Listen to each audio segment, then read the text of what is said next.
Peter, why won't the phone companies welcome this change?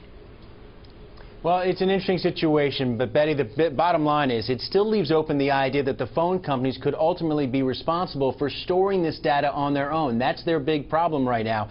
According to an administration official, the president will essentially accept the recommendations of his surveillance review panel, call for the NSA to no longer store the phone metadata. This is the bulk phone numbers, that the phone calls that are here in the U.S., not the content of those calls, but the timing, the number, that sort of thing. But he is not saying this program should go away entirely. Instead, the president is going to ask Congress and the intelligence community to come up with an alternative. He's also requiring that access to the data only come with a judicial finding. That's a higher bar than today. Now, that may be an improvement for privacy and civil liberty groups, but it's not the exact solution the phone companies are hoping for. They want to make sure that the government does not force them to hold this data. Not only would it be a technical and logistical hurdle for them, they don't save all that information now, they also don't want the responsibility. And former AT&T CEO David Dorman says he understands why.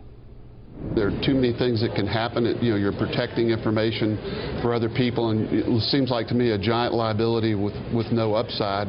If the government wants it and needs it, then it needs to make the proper decisions about how to do that and not leave it in the private sector.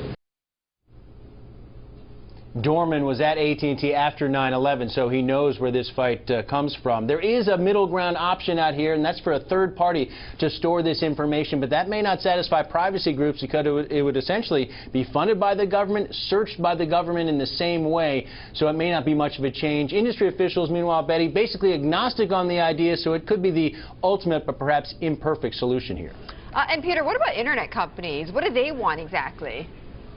Well, they're going to be listening really closely to the president. The relationship's been frayed in the last few months over all this. They want the president really to make clear that America's surveillance practices are being scaled back because they believe it's hurting their businesses. And also they want to convey the notion they haven't freely shared their customers' communications with Uncle Sam because, again, that suggestion has been threatening their business both at home and especially abroad. Foreign competitors are saying you can't trust American companies to secure your data. Come with us instead. So the American companies really want two things. They want the president to reassure the rest of the world that the U.S. is scaling back its practices, and unless you're a bad guy, your communications really are safe. And second, they want the ability to share more details on when they are forced to turn over information to the government under court order. Right now, they're limited in what they can disclose on that front. The hope is, Betty, that greater transparency will show that it is a rare occurrence that these companies are not always playing ball with the government. And one other thing, Betty, they want the government to commit to not undermining encryption standards as well.